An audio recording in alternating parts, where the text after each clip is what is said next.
La TVT au cœur de l'information.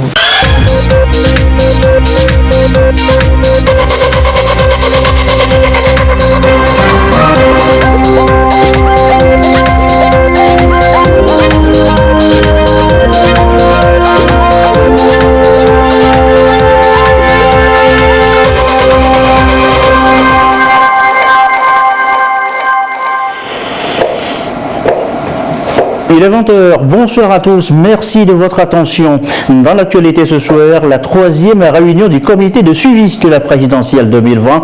Tout semble fin prêt pour le début de la campagne le 6 février prochain. L'INAM étend, bientôt, sa couverture maladie aux journalistes. Une discussion amorcée ce mardi entre les deux parties. Qui va être précisément concerné? Eh bien, on le verra dans cette édition. Et puis, King Vincent a doublé samedi par ses fans. Le roi de la musique togolaise était en concert au Palais des Congrès de Lomé pour son 9e album. Et comme toujours, il a assuré l'artiste. Voilà, madame, monsieur, le sommaire. Bienvenue. Voici le 20h. Le Compact with Africa, petit rappel d'abord, c'est cette initiative allemande qui vise à attirer des investisseurs privés pour l'Afrique. Eh bien, il a été l'objet de discussions ce mardi entre le Premier ministre et l'ambassadeur d'Allemagne au Togo reçu en audience à la primature. La teneur des discussions, des échanges avec le diplomate allemand, il est au micro de Yves Agbevivi. C'était un rendez-vous de suivi pour la conférence à Berlin en novembre passé où le Premier ministre a représenté le Togo, la conférence de la chancelière, Compact with Africa, cette initiative G20 pour encourager l'investissement en Afrique et surtout avec le Togo et dans les pays partenaires. À cette occasion, j'ai confirmé l'intérêt de l'Allemagne de continuer la coopération avec le partenaire Compact with Africa et parmi ceux aussi le Togo. On a aussi parlé de quelques projets en particulier. Le Togo accueille du 6 au 8 avril prochain la 6e édition du championnat africain de cross-country. Et pour la réussite de l'événement, eh bien, le Premier ministre, Commissaire Lonklassou, a reçu en audience cet après-midi une délégation de la Confédération africaine d'athlétisme, accompagnée du ministre en charge du sport. Le président de la dite confédération est venu solliciter l'appui du chef du gouvernement dans l'organisation de cet événement qui va accueillir donc une centaine d'athlètes africains ici au Togo. Les précisions au micro, cette fois de Dodo Arrêt. Nous avons été honorés d'être reçus par le Premier ministre, d'abord pour avoir son soutien opérationnel, puisque c'est lui l'acteur qui, avec le ministre des Sports, sont chargés de mettre en œuvre toute la stratégie d'organisation de nos événements que nous avons planifiés. Mais nous avons pensé que sous son parrainage, nous pouvons signer les actes qui consacrent notre relation dans l'organisation de ces événements, c'est-à-dire les championnats d'Afrique de cross-country, la 6e édition, et le conseil d'administration de la Confédération africaine d'athlétisme qui vont se tenir ici, officiellement et formellement, du 6 au 8 avril 2020.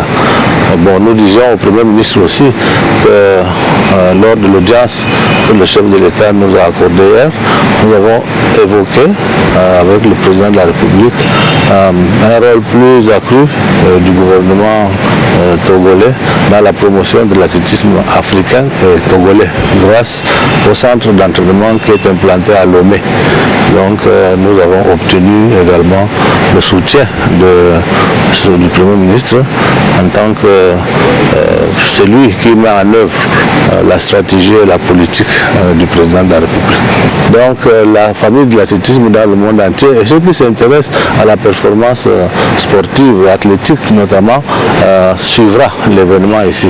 Donc je pense que ça donne la possibilité d'exposer positivement le Togo comme un pays de paix, comme un pays qui fait des efforts pour le développement, comme un pays qui met en place une bonne gouvernance pour le pays démocratique politique et tout.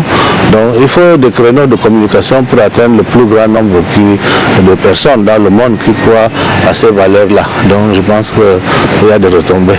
Les autres retombées aussi, c'est que le centre étant ici, nous pouvons organiser des structures de détection dans les villages, dans les écoles, pour aller trouver la crème qui un jour fera flotter sur le stade olympique le drapeau du Togo et verra l'hymne du Togo être chanté dans l'enceinte olympique.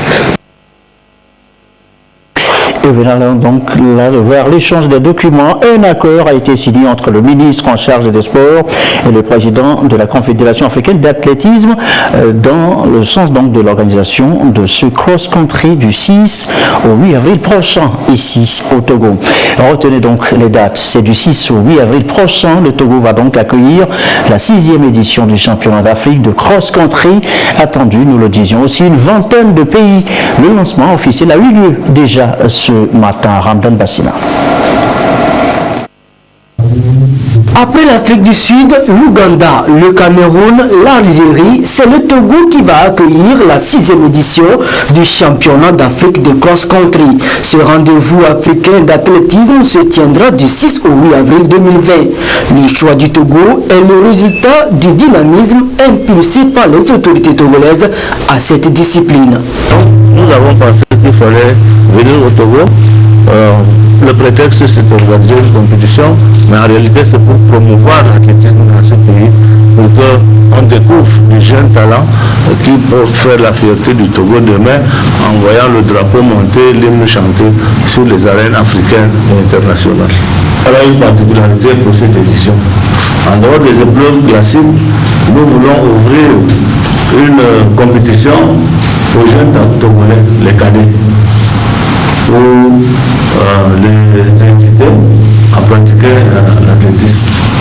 En marge de cela, nous allons réunir le conseil d'administration de la Confédération africaine d'athlétisme. Ça veut dire que des décisions importantes pour l'avenir de notre sport seront prises ici.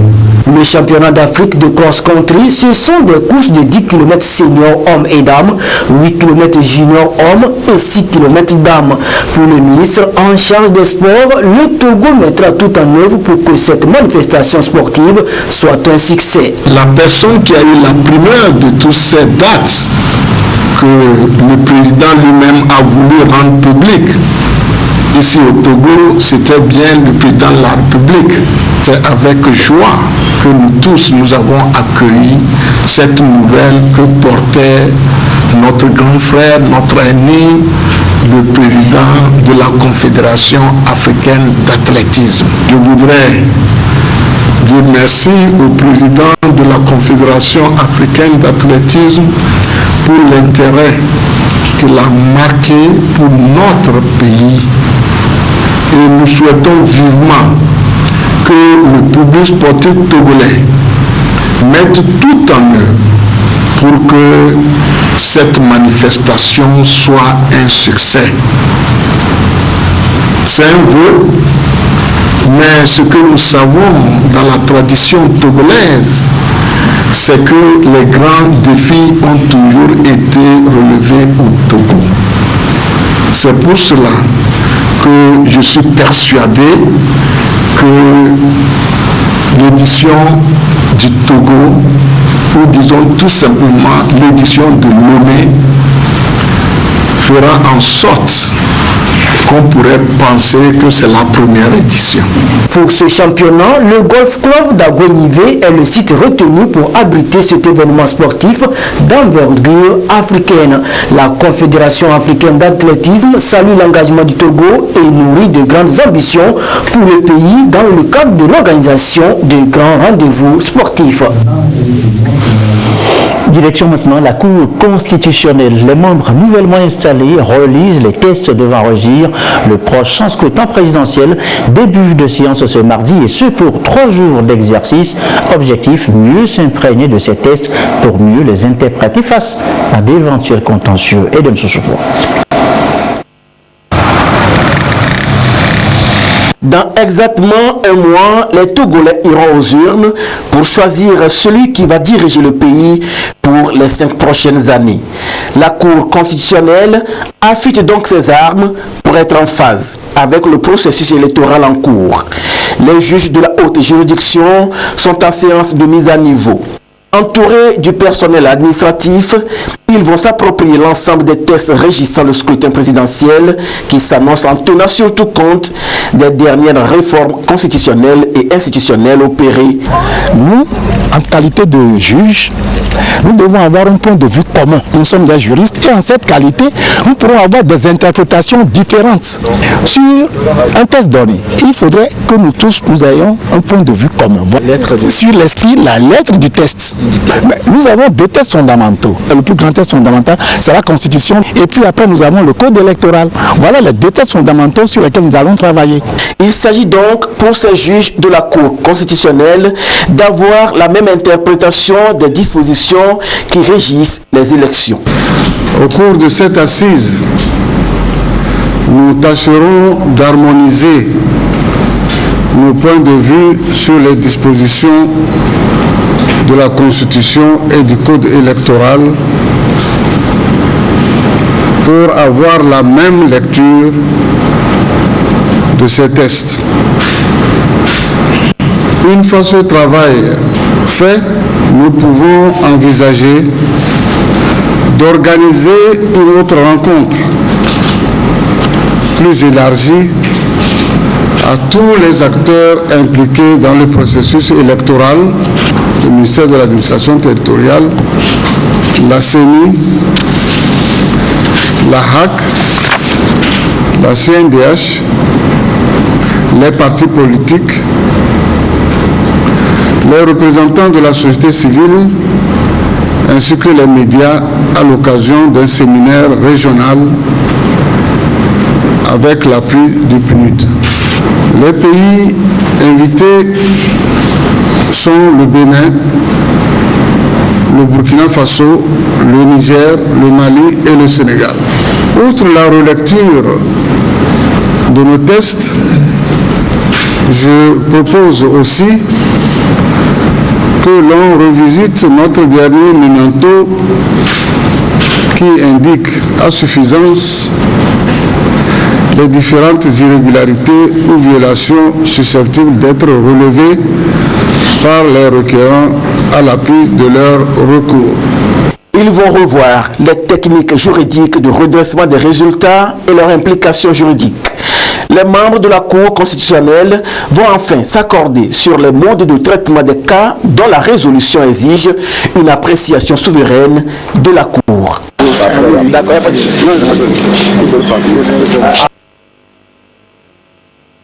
Et je vous l'annonçais tout à l'heure dans les titres, on fait le point au comité de suivi de l'élection présidentielle 2020, 3e réunion de l'organe ce mardi. À l'occasion, les différentes activités déjà menées ont été présentées par les différentes parties. Tout semble fin prêt pour le démarrage le 6 février prochain de la campagne électorale. Le sujet est en préparation. Nous reviendrons là-dessus dans nos prochaines ou dans le courant de cette édition. La présidentielle encore, on en a parlé ici aussi à cette rencontre, vous allez le voir et l'entendre, rencontre ministérielle avec les structures de base du parti UNIR, rencontre à Tandjouar, un seul mot d'ordre, la mobilisation. Chazim Nabaga. Yark Tamham sonne ici dans la préfecture de Tandjouar la mobilisation des structures de base du parti Union pour la République UNIR pour le scrutin présidentiel du 22 février 2020.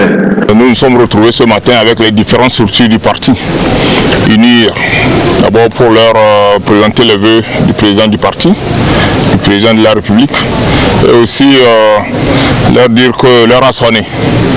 L'heure a sonné parce que nous avons insisté pour que le président accepte de se représenter pour 2 choses, pour la paix et la sécurité dans notre pays. Le président est le capitaine d'un navire qui est stable, mais qui se trouve dans une mer agitée. La sécurité et la paix sont menacées dans notre sous-région. Et ce n'est pas le moment de demander au capitaine du navire d'abandonner. Le président a accepté le cri de toute la population pour se représenter. Et pour nous, il faut commencer le travail tout de suite. Donc hier, nous avons sillonné les cantons pour présenter aux populations les vœux. Mais ce matin, la CND travaille avec les différentes structures, les différents bureaux pour leur dire qu'il n'y a plus de temps à perdre. Il faut travailler. Il faut travailler, mais de façon concertée pour l'efficacité d'action.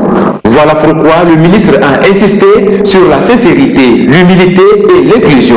Il a demandé à la base et au mouvement affilié au parti de ratisser large et de ne laisser aucune concession, aucun ménage où les militants le passent et repassent. Il a également exhorté les cadres de Lomé à venir appuyer les structures à la base sur le terrain. Ce n'est qu'au prix du travail bien fait que la préfecture de Tandjouar peut espérer avoir un score honorable. Nous sommes prêts, nous au niveau de notre parti, nous allons mobiliser nos partisans au niveau de la base, au niveau des campagnes et tout. Nous devons mobiliser tout le monde pour que notre champion puisse gagner de façon propre et sans contestation. En tant que femmes, nous allons sensibiliser, mobiliser nos camarades femmes à sortir le jour-là et à voter pour le parti UNIR. Le président Faure a toujours aidé la femme à s'autosuffire, que ce soit dans ses activités ou dans les groupements. Le président Faure a toujours œuvré. C'est pourquoi nous nous alignons derrière lui. L'autre temps fort de ces assises est le bilan de la tournée de présentation des vœux de nouvel an du président du parti aux populations des 16 cantons de la préfecture. Tournée au cours de laquelle les populations ont librement réaffirmé leur confiance au président de la République, Faure Essozomna Gnassingbé. Également dans l'actualité, le ministre Afo Acha dédige face aux enseignants et autres acteurs du système éducatif à travers tout le pays. Tournée de prise de contact au menu des échanges, les défis de l'école togolaise aujourd'hui. L'étape des savanes, nous retrouvons Jazim Nabaga.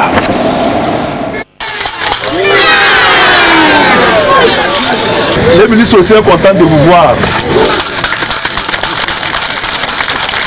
Le ministre est venu toucher du doigt les réalités du système éducatif au niveau du préscolaire et du primaire dans la région des Savanes.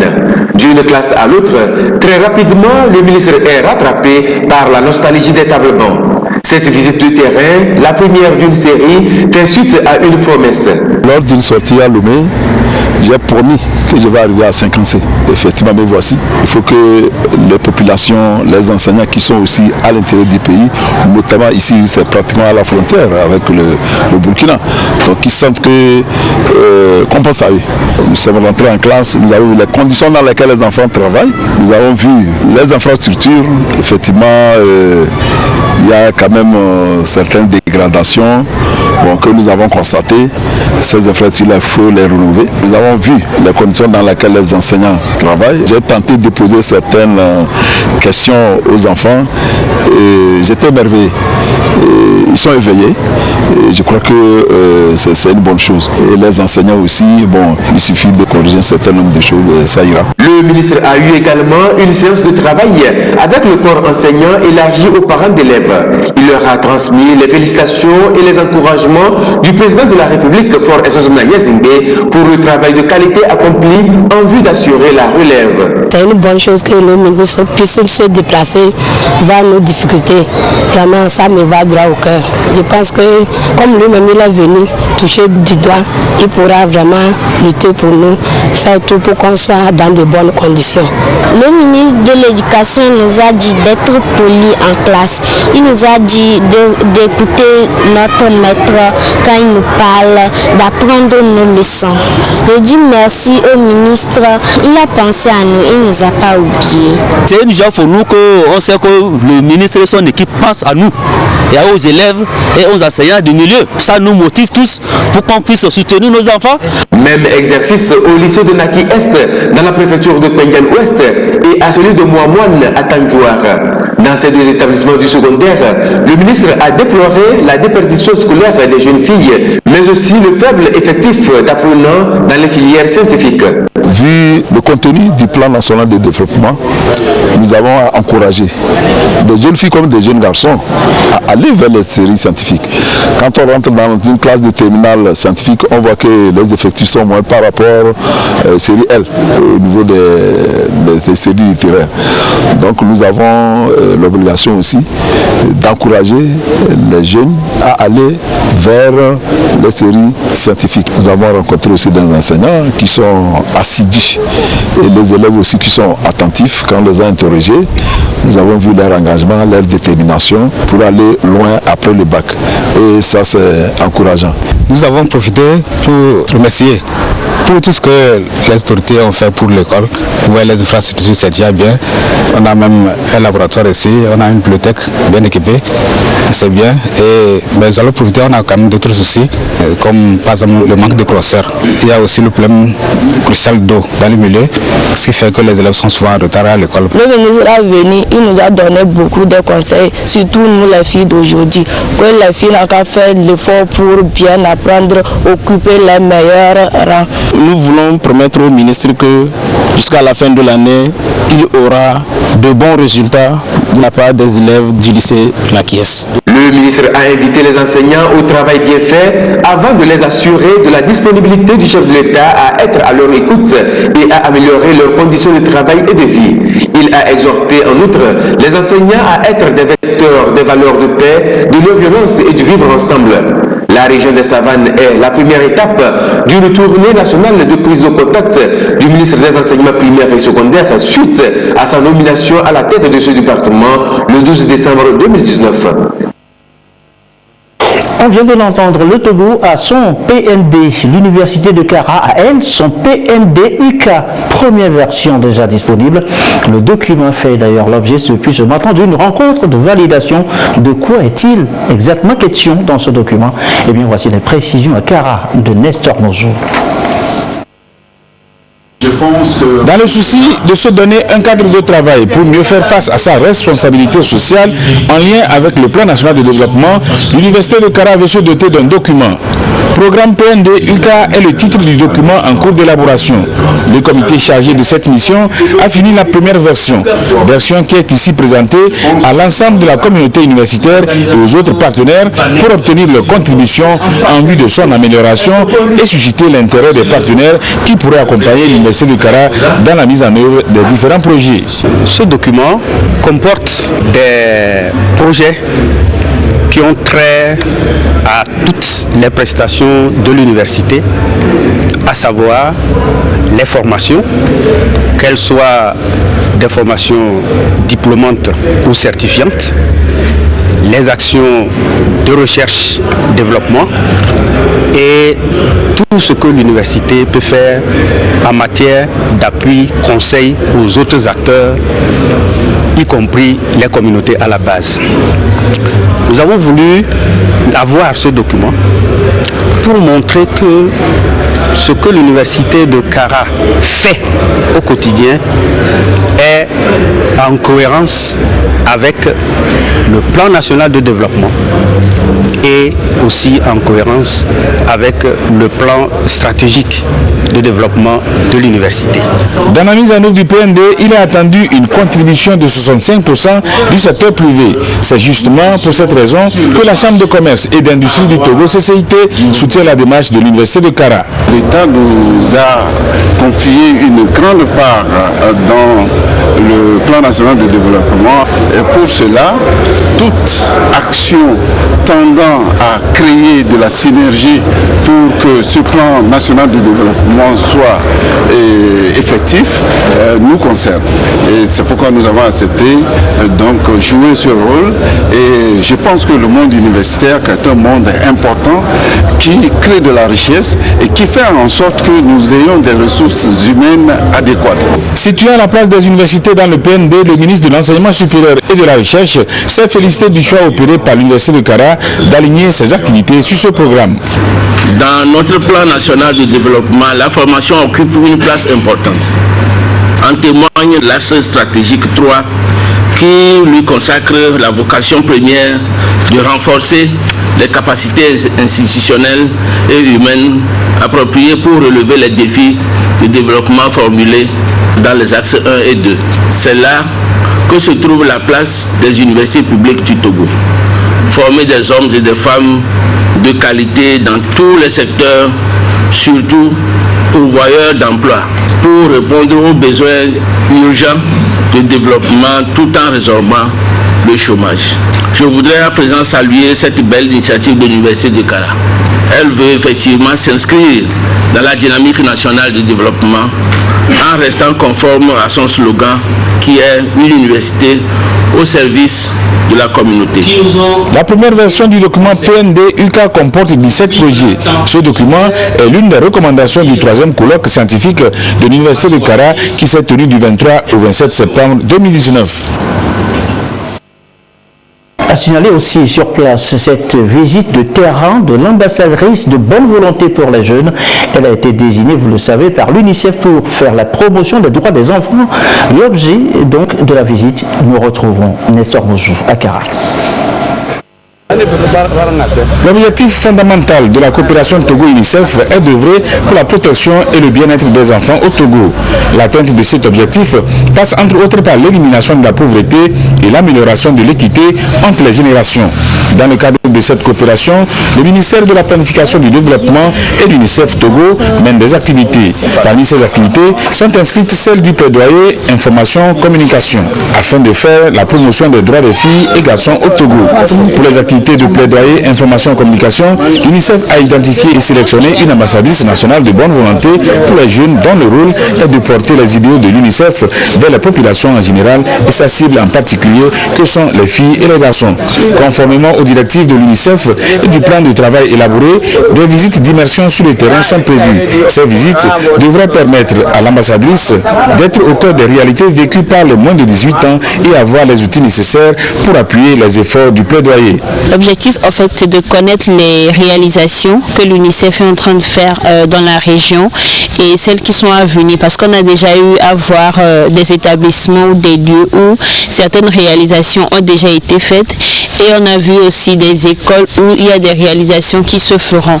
Donc l'idée, c'est de voir ce qui a déjà été fait. Donc ça a été l'occasion pour moi de découvrir le changement que ça a apporté aux communautés de bénéficier des programmes, des accompagnements de l'UNICEF, autant au niveau de l'éducation, au niveau de l'assainissement et tout ce qui va avec. Dans sa visite de terrain, l'ambassadrice des jeunes a été accompagnée par la représentante résidente de l'UNICEF au Togo. Nous sommes venus sur le terrain pour montrer un certain nombre d'expériences qui démontrent dans quelle mesure nous pouvons faire la différence en faveur des enfants au Togo. Et nous avons visité des interventions dans le domaine de l'éducation, dans le domaine de l'eau, hygiène, assainissement, plus particulièrement à Tchiboré. Il s'agissait de l'assainissement total piloté par les communautés, mais également de l'assainissement total piloté par l'école. Le fait que nous sommes accompagnés par cette jeunesse, je voudrais plutôt insister sur cet aspect qui est la raison principale de notre mission, c'est de faire différemment, d'utiliser la jeunesse pour la jeunesse. Ce n'est pas un concept nouveau, mais ce qui est nouveau, c'est que nous avons identifié des jeunes qui sont déjà engagés avant que nous ayons eu à les identifier comme ambassadeurs en faveur de la jeunesse au Togo dans le développement social. Natiboro dans la préfecture de Dangpen, Ougaro et Soudou dans celle d'Assoli sont les localités visitées dans la région de la Kara. Cette visite fait suite à une autre qui a été effectuée en mai 2019. C'est notre deuxième titre ce soir. Cette annonce importante, l'INAM, l'Institut national d'assurance maladie, va étendre sa couverture maladie aux journalistes. Les échanges entre les deux parties ont commencé ce mardi et semblent jeter les bases de cette extension. Karine Olando. Avec l'Institut national d'assurance maladie INAM, se soigner ne sera bientôt plus un souci pour les journalistes. L'INAM compte étendre la couverture maladie à ce corps de métier. Les premiers responsables de l'institution et les hommes de médias jettent les bases d'une collaboration qui devra permettre d'avancer sur le projet. Corps de métier, c'est fait d'hommes, de femmes qui ont certainement des familles. Et donc, une couverture maladie qui pourrait s'étendre à sa progéniture ou à son ou sa conjointe ne peut qu'être salué, en ce sens que en cas de maladie, le souci de trouver la totalité des fonds pour assurer le traitement ne se posera plus. La santé est un bien sans lequel les richesses ont peu de prix. Et on ne peut que saluer cette initiative de l'Institut national de l'assurance. C'est un corps de métier qui est un peu complexe. Et vous allez voir, des fois, c'est difficile pour nous, quand on est malade, d'aller se faire soigner, parce que des fois, les moyens manquent beaucoup. Donc, cette assurance maladie élargie aux hommes des médias, c'est une bonne initiative. On ne peut que saluer ça. On va souhaiter même qu'on étende ça à d'autres corps de métier pour la protection sociale. Du processus de mise en place d'un régime d'assurance maladie au panier de soins en passant par l'immatriculation des agents, tout est ici expliqué aux journalistes. Lorsqu'on met une couverture santé en place, on a un facteur de production performant et qui donne beaucoup de positivité. L'assurance maladie permet d'avoir une population apte à travailler. Lorsqu'on n'a pas les moyens, il faut souscrire à une assurance. Parce que la maladie, ça n'avertit pas. L'assurance maladie permet de mutualiser les efforts dans une communauté, mutualiser les ressources dans une communauté. Ce processus est l'aboutissement d'une dynamique enclenchée depuis plusieurs années sur l'extension de la couverture maladie de l'INAM qui prend en compte toutes les couches sociales. L'assurance maladie des journalistes, question qui précisément est concernée par cette couverture, quelle catégorie de journalistes et comment cela va se faire, des questions sur lesquelles nous reviendrons dans nos prochaines éditions. Autre sujet évoqué ce soir, les 12e universités du notariat togolais. Ouverture des travaux ce matin, de quoi sera-t-il question lors de ces assises? Les précisions Solange Amandé, Marie-Ange Bida. La détermination des notaires du Togo à assurer la sécurité des transactions s'illustre par la tenue annuelle des universités du notariat, moment d'échange entre les professionnels du secteur sur les thématiques de l'heure. La 12e édition de cette rencontre s'articule autour de deux axes. L'acte de réforme OADA prévoit essentiellement un certain nombre de garanties auxquelles on doit recourir pour la mise en place des emprunts. Et donc, on a besoin de savoir pour éviter d'introduire dans nos conventions des clauses inefficaces et qui, à la réalisation, mettent carrément le créancier en difficulté. Le thème porte sur la copropriété horizontale et verticale.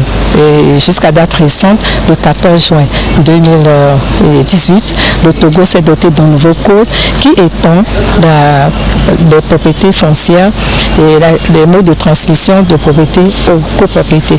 Et donc, c'est une disposition nouvelle qui mérite d'être appréhendée et maîtrisée par les notaires.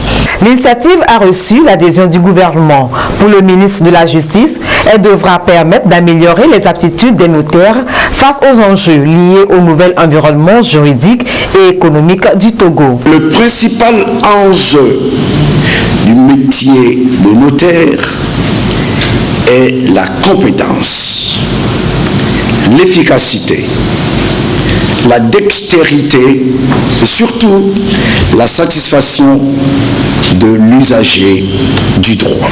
Une vingtaine de notaires de la Chambre interdépartementale de la Cour d'appel de Caen, en France, a répondu présente à ce rendez-vous, comme pour sceller davantage les liens de jumelage entre les notaires du Togo et ceux de la Cour d'appel de Caen. Musique pour clore cette édition du soir. King Manson, je vous l'annonçais en titre, un spectacle samedi dernier au Palais des Congrès de Lomé. Le roi de la musique togolaise a présenté à l'occasion au public son 9e album et comme toujours, l'artiste a assuré devant des fans complètement conquis. Une fois encore, le récit de Sonia Medipo.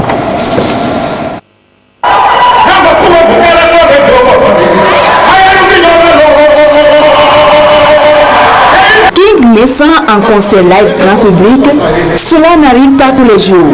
Mais quand ça se produit, ça donne ça.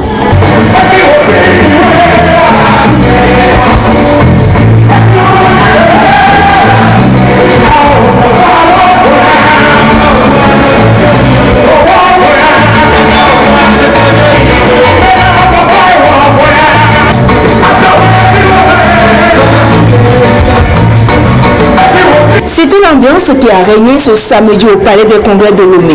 Un moment de partage et de communion entre le roi de la musique togolaise et son public où les morceaux cultes de son répertoire ont été revisités.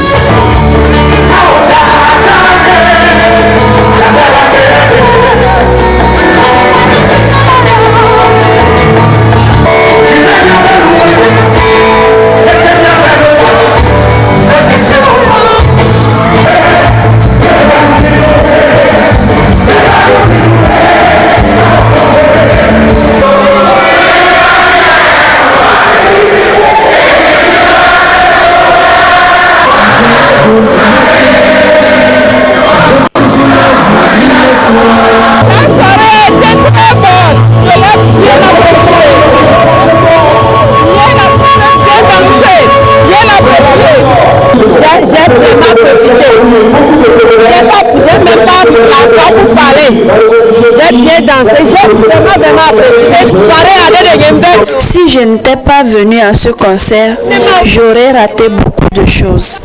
King Vincent, c'est Dieu qui lui a donné, qui lui accorde longue vie. Au-delà de la promotion des richesses culturelles, les chansons de l'artiste traditionnel sont une philosophie de vie.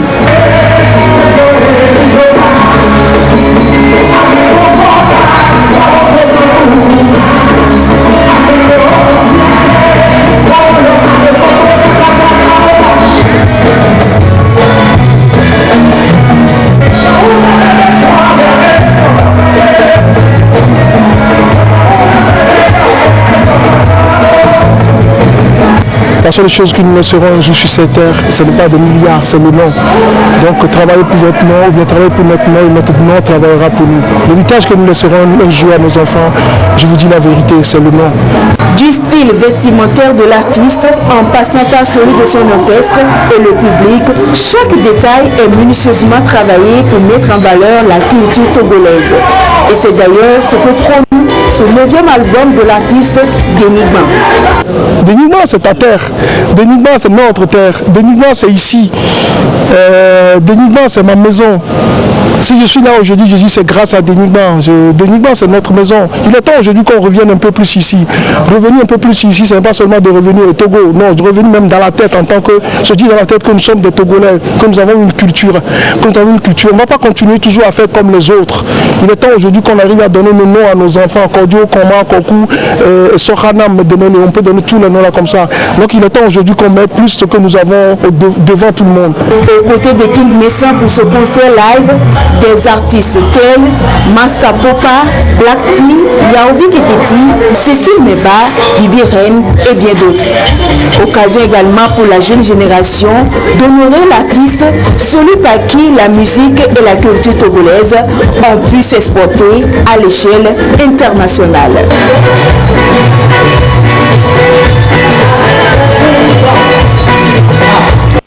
Et voilà, tout King Vincent, le seul unique, le roi, la majesté. Et ceci referme ce journal. Merci à vous qui nous suivez ce soir, ou notamment à Ouagadougou, au Burkina Faso. Et comme d'habitude, toujours fidèlement, très belle soirée.